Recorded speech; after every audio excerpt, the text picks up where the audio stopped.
Kolay gelsin. Buyurun. Ben Melisa Hanım'a bakmıştım ama. Öyle biri yok burada. Allah Allah. Bana burada oturduğunu söylediler ama. Yok dedim ya kardeşim. Ayıp oluyor ama böyle. Ben girip kendim yürüyeyim. Yürü git. Ya çekil bas şunu.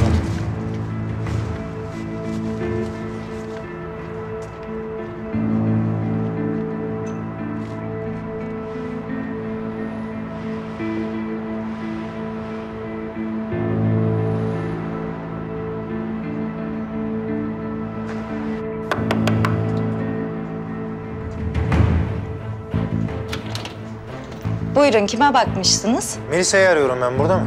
Siz kimsiniz? Bacı sen çekil bakayım şöyle. Melisa! Melisa! Melisa!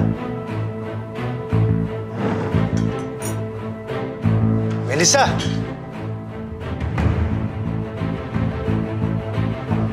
Ne oluyor? Kim bu adam? Özür dilerim efendim. Pat diye girdi içeri, engel olamadım. Mücahit. Baba lütfen. Ben hallederim.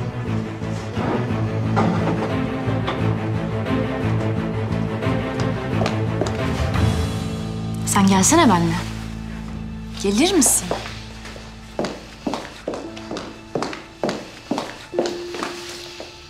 Ne oluyor burada?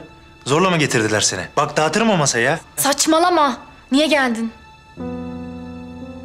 Ne demek niye geldim ya? Zorla götürmüşler seni. Aradım ulaşamadım.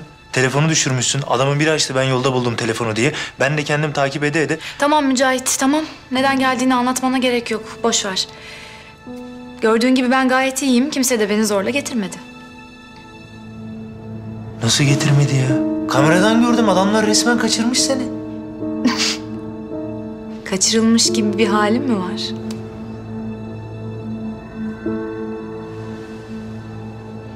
Yani ne bileyim. Sen demedin mi babam peşimde? Dünyanın en kötü adamı diye. Eğlenmek için de o. Gördüğün gibi kimse beni silah soruyla tutmuyor. Eğlenmek için mi? Benimle mi? Evet, seninle. Nasıl yani? Canım sıkılıyordu. Birazcık macera aradım kendime. Sen de böyle yardımsever bir tip gibi görününce gözüme biraz takılayım dedim. Melisa iyi misin sen? Tehdit mi ediyor bu adam seni? Bırak bir de ben bir dakika konuşayım ben bununla. Saçmalama, babam o benim. Neden beni tehdit etsin ki? Gördüğün gibi aile dostlarımızla yemek yiyoruz. Lütfen daha fazla olay çıkarma.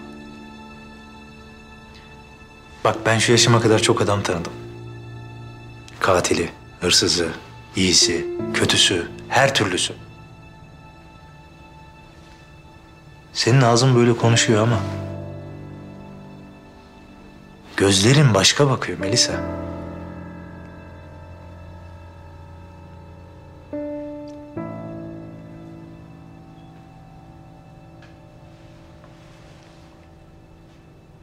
Bir dakika. Sen niye ilgileniyorsun ki benimle bu kadar?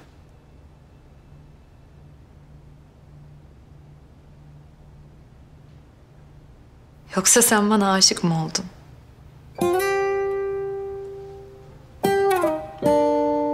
Estağfurullah. Aşık olmuşsun.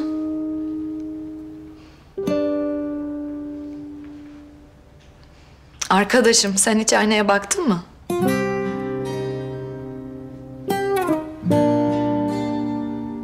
Yani son zamanlarda.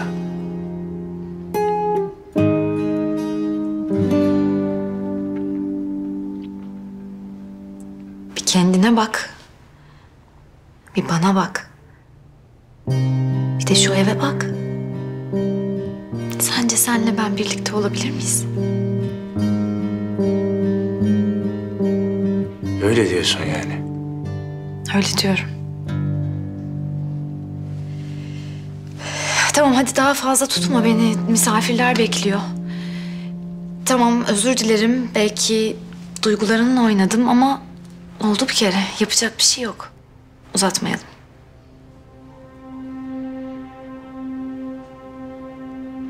Eyvallah. Uzatmayalım.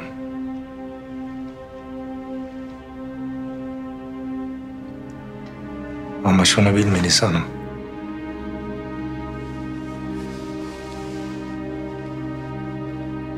Kalp var ya, bu kalp. Bu kalp senin oyuncağın değil.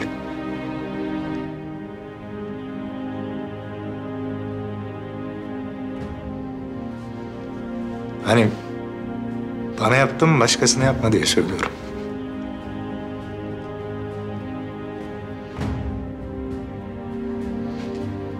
Yoksa biz senden kötülerini de gördük. Şimdi git o güzel sofranda o güzel yemeklerini ye.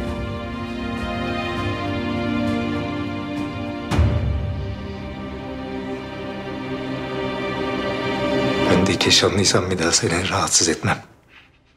Bu tuzlu meltem mi böyle genzimi yakan, yoksa dokundu mu sarf ettim o sözler çökerken sahile? Gece sinsi bir duman, birer birer uçurumdan atlar hevesler. Olacak şey miydi şimdi senin yaptığın, onca işin gücün üzerine bir de bu geçmiyor boğazımdan. İnanır mısın sen yokken ne ekmek ne de bir yudum su. İncirler olana kadar kalsaydın bari, onlarca sözden birini tutsaydın bari.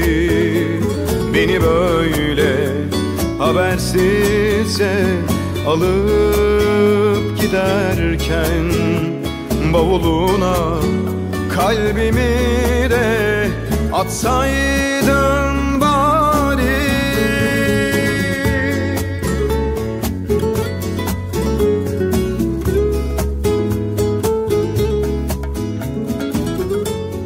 Sen ne güzel adamsın ya.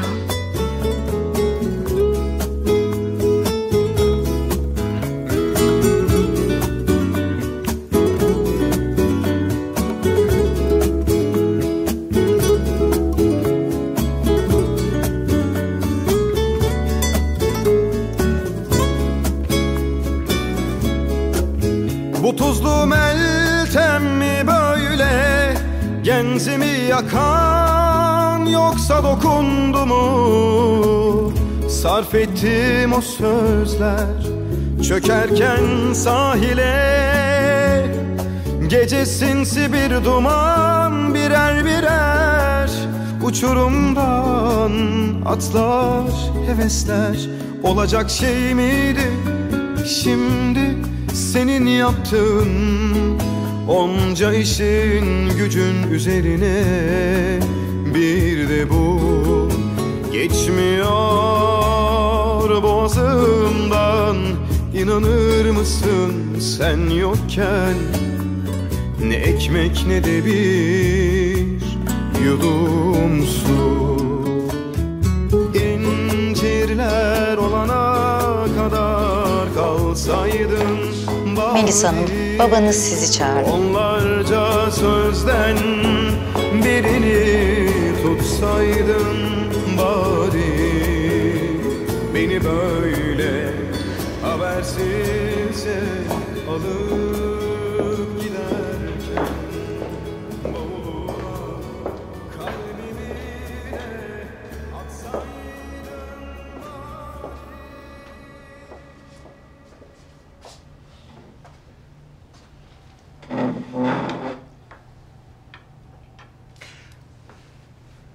Kusura bakmayın. Melisa işte iyilik yapmayı seviyor. Sonra da başına bela alıyor, değil mi kızım?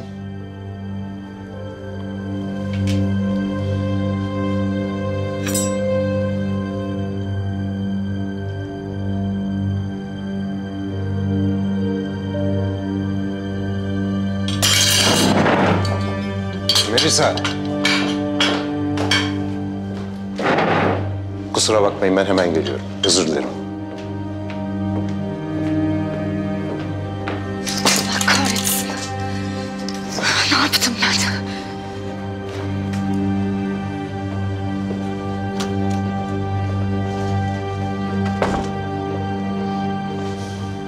Hemen gir içeri. Gelmiyorum. Senin evini de sofranı da istemiyorum. Anladın mı? Rahat bırak beni. Ne o? Hı? O adamın peşinden mi gideceksin? Evet, gideceğim. Ayaklarına kapanıp özür dileyeceğim. Hiçbir yere gidemezsin. Bu evden adımını atarsan o adama neler yapabileceğimi iyi biliyorsun. Sen hayatımda gördüğüm en kötü insansın. Yeter artık Melisa. Kendi kurduğun hayalleri gerçek sanmandan bıktım artık. Annen öldüğü günden beri seninle uğraşıyorum. Onu kaybeden bir tek sen değilsin. Öyle mi? Acaba onu hiç özledin mi? Bir kere bile. Sadece kendini düşünüyorsun değil mi? Senin gibi bir katilin kalbi olduğuna inanmamı beklemiyorsun herhalde.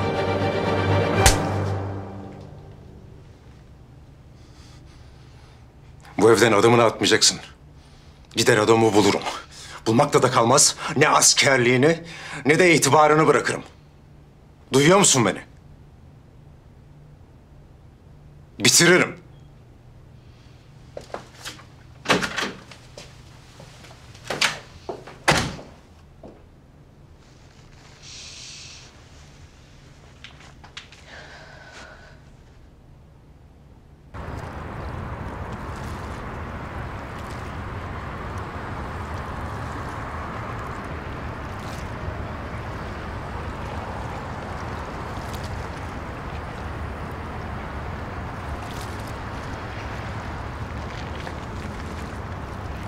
Ne oldu yine? Senin bu dertli arkadaş yine herhalde. Tasası seni sardı. Komutanım iyi ki geldin ya. Ona lan içki mi içiyorsun sen? Yok be komutanım, gazoz bu. Öyle tribe girdik. Al bak. Harbiden gazoz.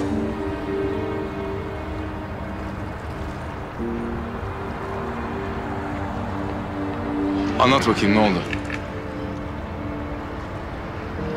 Bizim arkadaş vardı ya komutanım. Allah onun belasını versin komutanım. Allah onun belasını versin.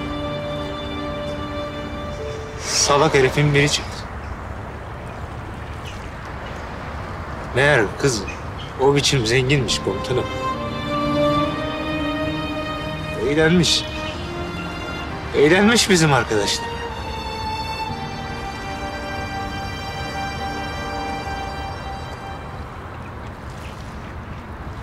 Niye baştan söylememiş bu? Kız bir değişik. Birilerinden kaçıyor filan sanmış. Babasından. Meğer hepsi numaraymış komutanım. Bizim arkadaş dayanmış kızın kapısına. Kız bunu bir bozmuş komutanım. Kız bunu bir bozmuş.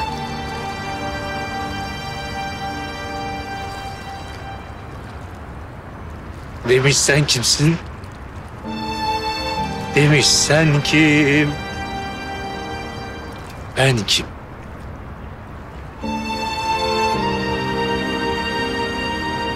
Ben demiş ciğercinin kedisi.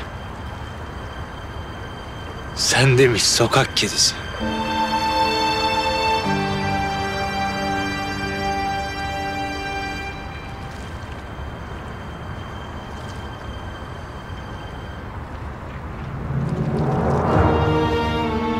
Halt etmiş o kız. Bizim oğlan pert komutanım. Bizim oğlan iptal.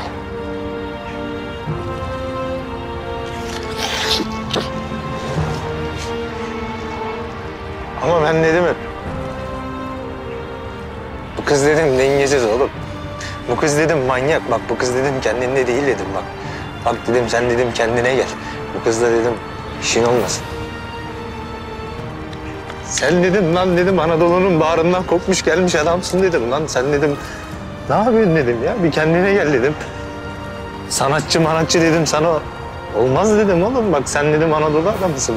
Bir dedim toparla kendini falan dedim ama.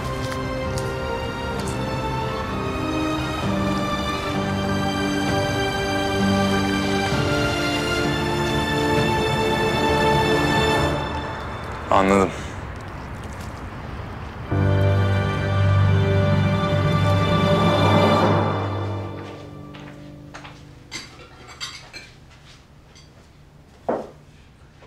Bırak anneciğim sen ya biz hallederiz. Gel anam gel yapsın kızlar. Madem. Boncu. Su. Ben de kalkıp yardım edeyim istiyorsan. Yok canım gerek yok. Biz hallederiz.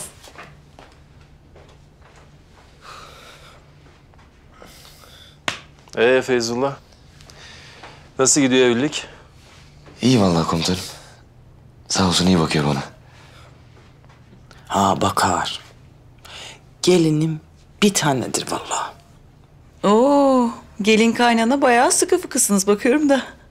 Ama maşallah de Gülal Hanım sonra nazar değiyor. Cık, maşallah maşallah canım. Sofra hazır buyurun. Hadi Esma Hanım buyurun.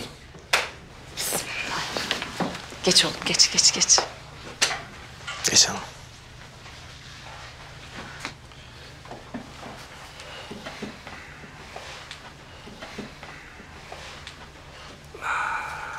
Börek sen yap. Yok annem yaptı. Ah bu kızlar. Allah Allah. Kim bu saatte? Başka birini çağırdık mı? Yo komşu falandır herhalde. Ben bakayım o zaman. Bak.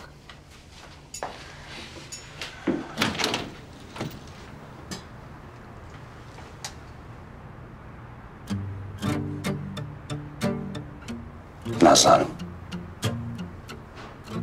Ateş, Babanız evde mi? evde de. O zaman şimdilik muhatabım siz değilsiniz. Babanızla görüşmem gerek.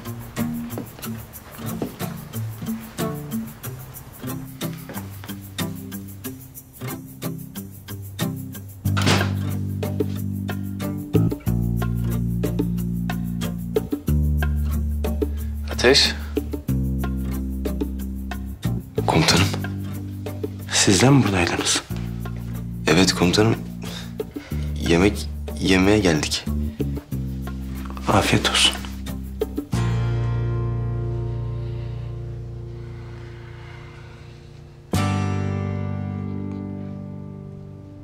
Ben şey için gelmiştim de. Tahmin ettiğim şey mi yoksa? Onu. Şey için komutanım. Ne için oğlum?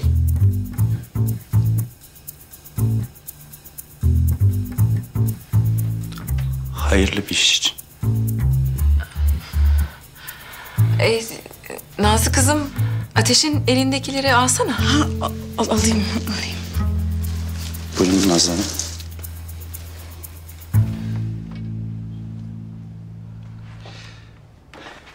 Geç şöyle bakalım. Yok komutanım acelesi yok ya. Siz yemeğinizi yeseydiniz. Yeriz. Sofra kaçmıyor ya. Hadi geç bakalım. Sizi masa başında rahatsız ettiğim için özür dilerim komutanım. Yemek kaçmıyor. Geç. Komutanım Geç otur. kusura bakmayın yemek başında sizi rahatsız ettiğim için özür dilerim. Geç.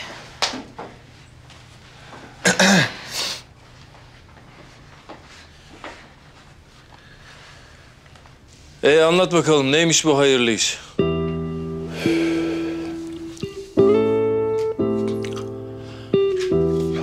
Komutanım,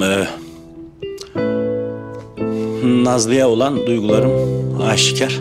Herkes de biliyor ve Nazlı Hanım'ı ne kadar çok sevdiğimi anlatmanın da burada lüzumu yok. Gerek yok anlatmama. Anlatma da zaten. Bence de anlatmayayım. Komutanım, ben daha önce birçok kez buraya gelmeyi, şu an yapacağım şeyi yapmayı arzuladım, istedim. Ama olmadı, yapamadım.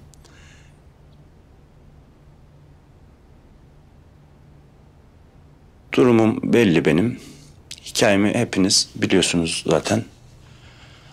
Bu annem babam yok benim. Olmadığı için de ben yapamadım, cesaret edemedim daha önce. Gelemedim yani. Utanıyorum herhalde. Tamam. Oğlum bunda utanacak ne var? Ne bileyim ben Güler Hanım, utanıyorum herhalde. Yapamayınca ben onu. Ne diyordum ki ben acaba? Utandım. Gelemiyorum diyordun abi. Tamam, sağ ol oğlum. Komutanım, ben düşündüm. Kendi kendime dedim ki, oğlum Ateş dedim. Kendi işini kendin hallet. Aslan gibi delikanlısın. Çek takımlarını. Al çiçeğini, çikolatanı. Git bu işi çöz dedim.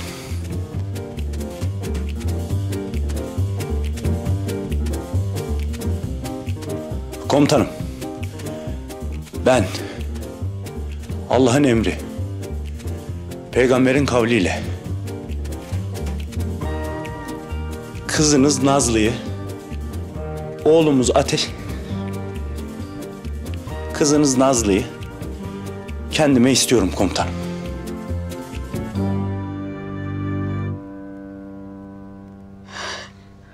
Allah istedi. İstedi.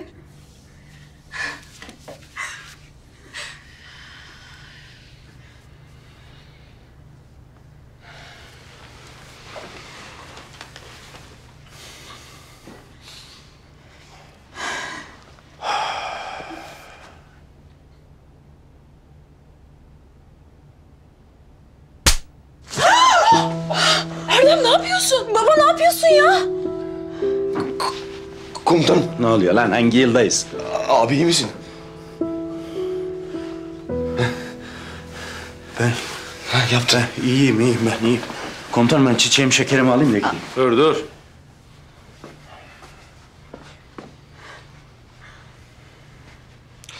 Bu tokatı sana daha önce atmalıydım.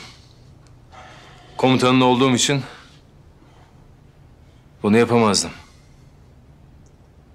Ama şimdi işler değişti. Artık babanım. Emredersiniz komutanım. Allah! Hayırlı olsun abi! Allah! Abi! Şaşırdı çocuk. Oğlum öpsene ananla babanın elini. Hadi. Bak nasıl kaldı çocuk. Hayırlı olsun. Gel.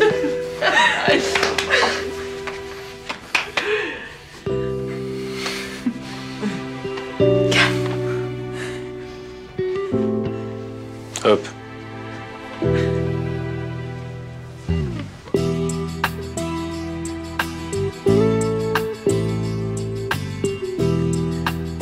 Bundan sonra anamla babam yok demezsin artık.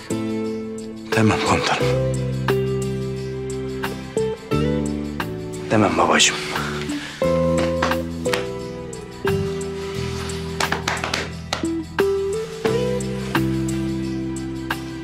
Baba. Kızım.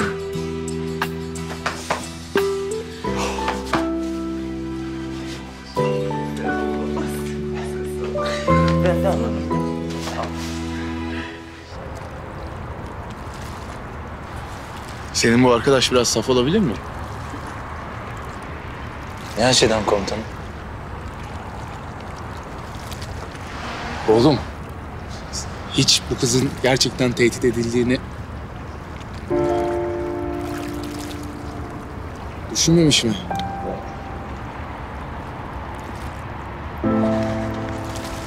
Komutanım iyi misin? Nereden çıktı şimdi ya?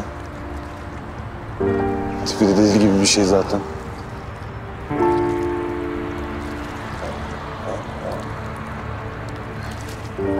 Ben gitsem iyi olacak.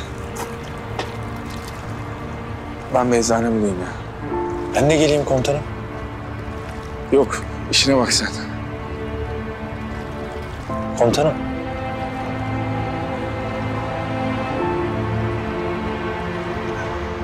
Sen şimdi kızı tehdit ettiler mi diyorsun? Düşünüyorum. Düşün.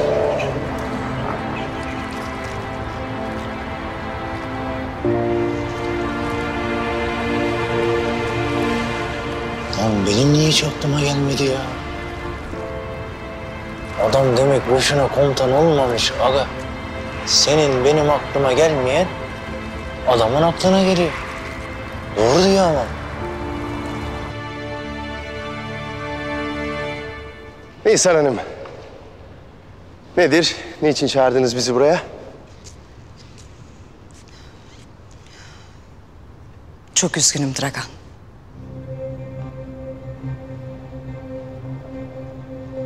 Ne oluyor? Kim bu adamlar?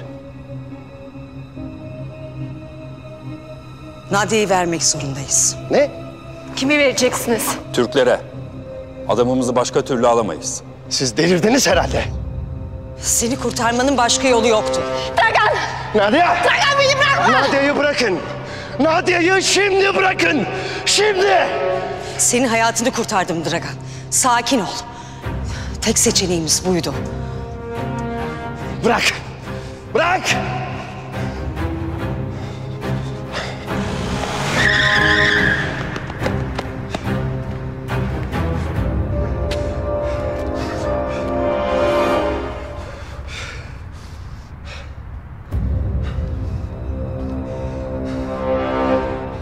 Herkesi toplayın.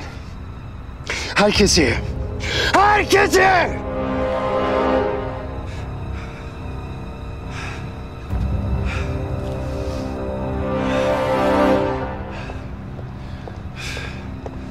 Bırak Nadia'yı alsınlar. Sen hala hayattasın. Önemli olan bu. Nadia değil. Nadia olmaz. Nadia'yı vermem. Bunun bedelini ödeyeceksiniz.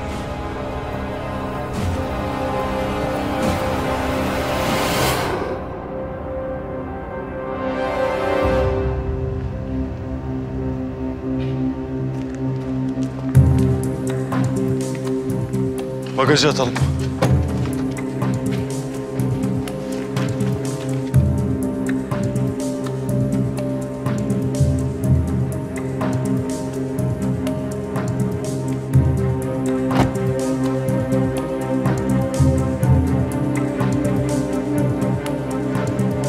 Komutanım ben havyar aldım mekana geliyorum. Tamam, geliyorum anne. Dikkatli ol. Tamam komutanım. Derya? Düş önüme, doktora gidiyoruz. Şimdi olmaz. Çok önemli bir işim var. Bir arkadaşım kaza yaptı. Çıkmam lazım. Aa, nerede, ne zaman, nasıl? Detayları bilmiyorum. Yavuz, yemezler. Bak kızın onca işinin gücünün arasında zor randevu aldım zaten. Bizi bekliyor, hadi. Tamam, çok sağ ol ama şimdi dükkanı kapatmam lazım. Hadi.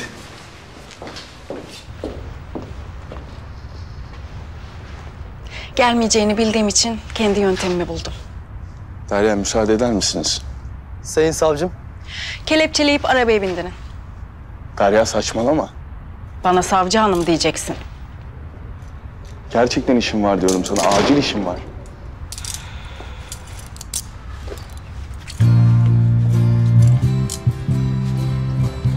Gidelim.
musun sen ya?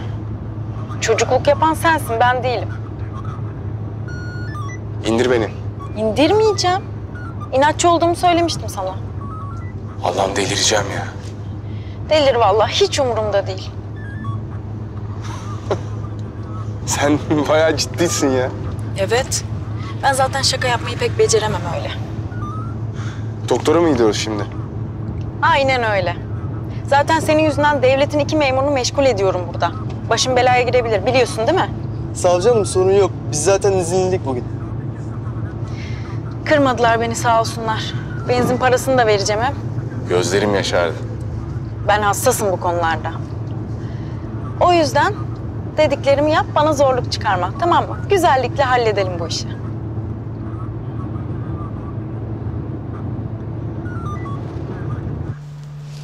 Bu adam mıydı? Evet bu adamdı. Ama ekran parlaklığını kıs biraz. Şarjı çabuk biter. Bunu bile hesap ediyorsun değil mi? Ne yapacak? İsraf yazık. Para kıymetli. En kıymetlimiz. Neyse boş ver. Nedir mevzu? Sizinkileri toplayacaksın. Sebep? Örgüt çöküyor Sami. Oo, çok kötü. Çok. Ben ne yapabilirim? Seni dinlerler. Korkarlar. Ya ben kendi halimde bir adamım. Niye korksunlar benden? Sami, İstanbul'daki inşaatların yarısı senin betona gömdüğün adamların cesetleriyle ayakta duruyor. Ya kum pahalıydı. İnsan ucuz. Hepsini topla. Eski güçlerine dönmek istiyorlarsa örgüte destek şart. Bir telefonuma bakar. Korkma, merak etme sen. Bir çay söyle de içelim. Şekersiz içiyordun değil mi? Evet. Oy çok iyi ya.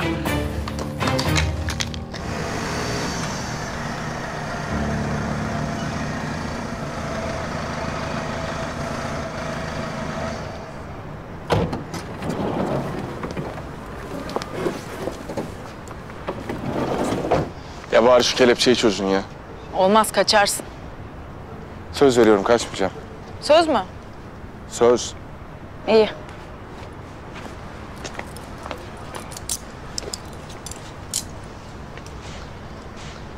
Bekleyelim mi Sayın Savcım burada? Gerek yok, zaten oyaladım sizi. Peki, iyi günler efendim. İyi günler. Hadi yürü. Bana emir vermeyi kes. Pardon Yavuz Bey. Önden buyurun, lütfen.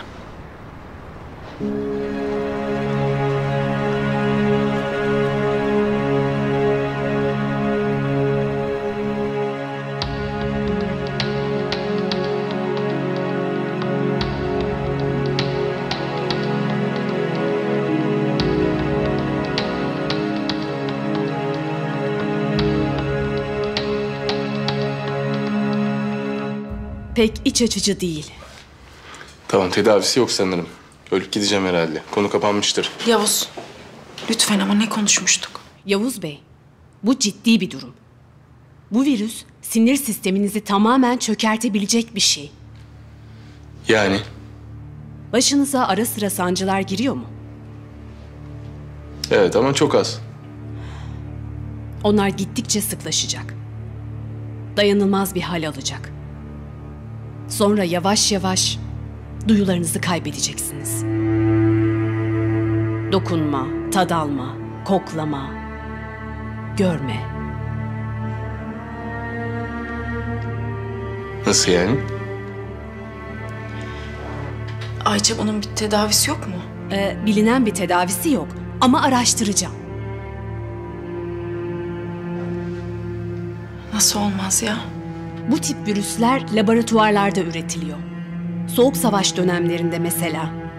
Bunu bir tür savaş tekniği olarak düşünün. Aşağılık ama böyle.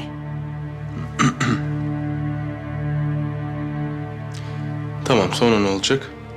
Yürümeniz, hareketleriniz kısıtlanacak. Sonra da ölecek miyim? Ölmeseniz bile ölmek en iyi seçenek olacak.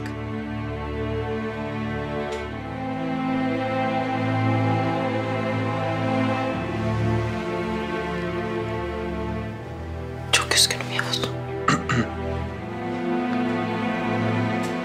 Hiç böyle olacağını tahmin etmemiştim. Araştırmalarıma devam edeceğim. Yurt dışındaki arkadaşlarıma, hocalarıma, laboratuvarlara kan örneklerini göndereceğim. Küçük bir umut bile yeter.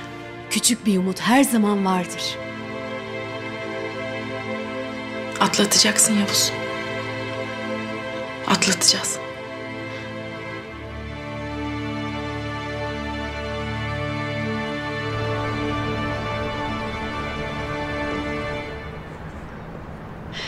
Yavuz, sana yalvarıyorum, kırma beni. Pes etme. Tamam, nasıl istersen öyle olsun. Ama dediğim gibi aramıza kaldığı sürece. Güven bana artık, lütfen. Güveniyorum.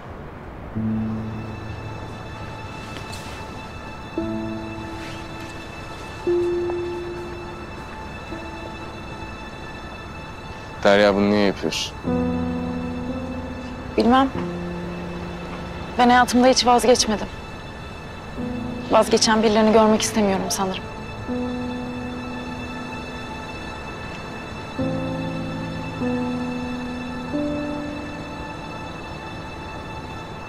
Peki, şimdi gidebilir miyim? Tabii ki.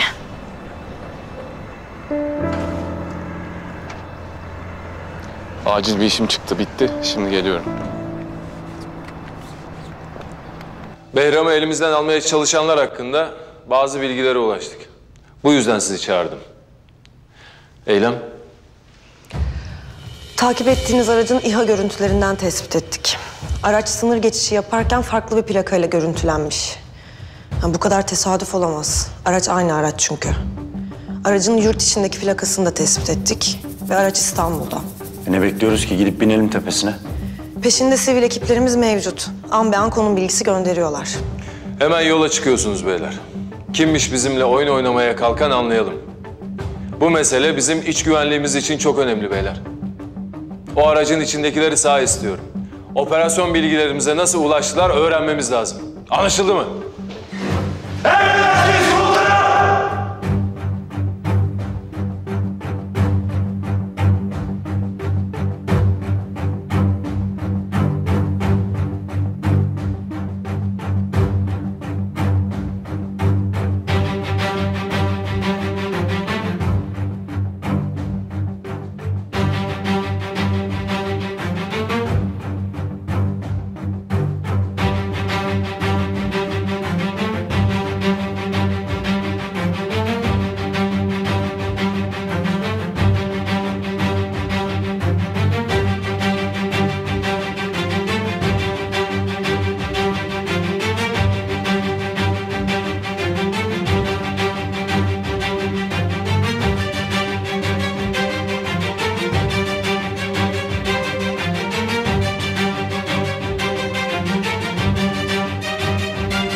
Böyle kalalım da takip edildiklerini anlamasınlar.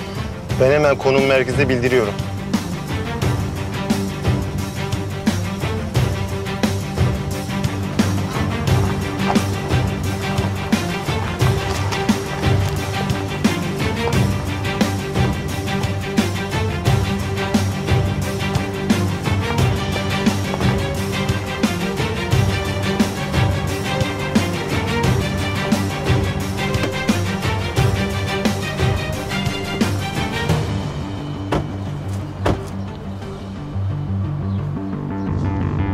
Eylem.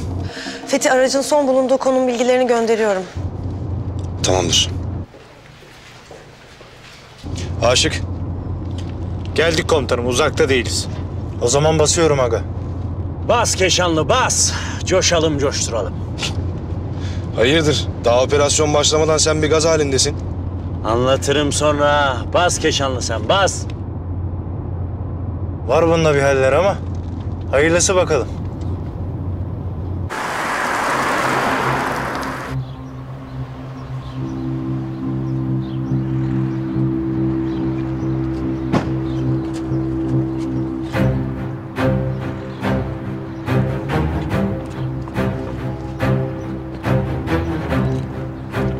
Beni öldürmeyeceksiniz değil mi?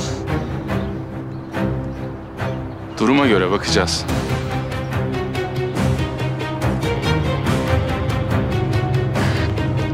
Durun burada. Yola araçsız devam edeceğiz.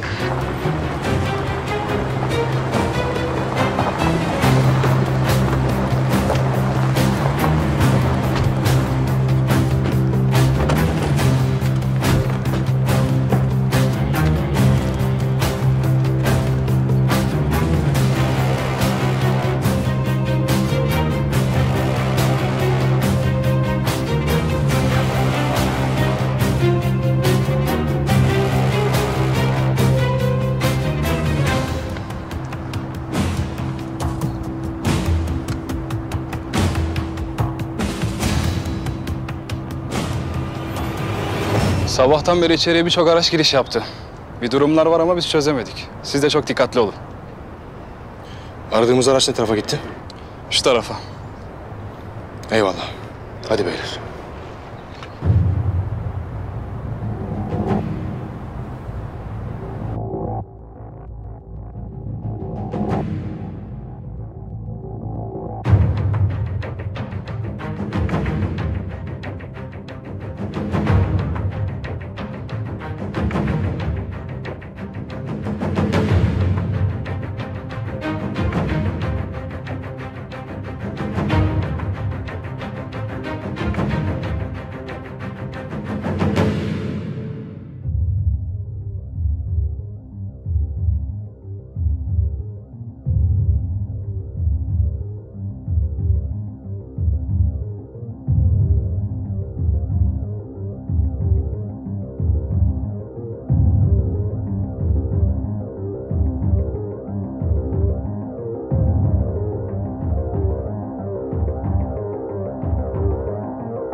Komutanım.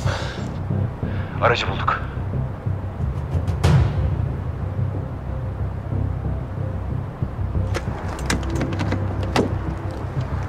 Komutanım kilitli. Ben hallederim.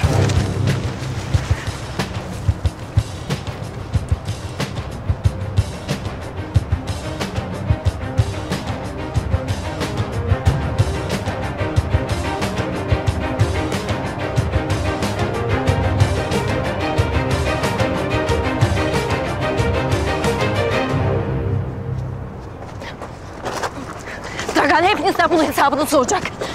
Biliyorsunuz değil mi?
Komutanım. Adres doğru beyler. İçeri giriyoruz hadi.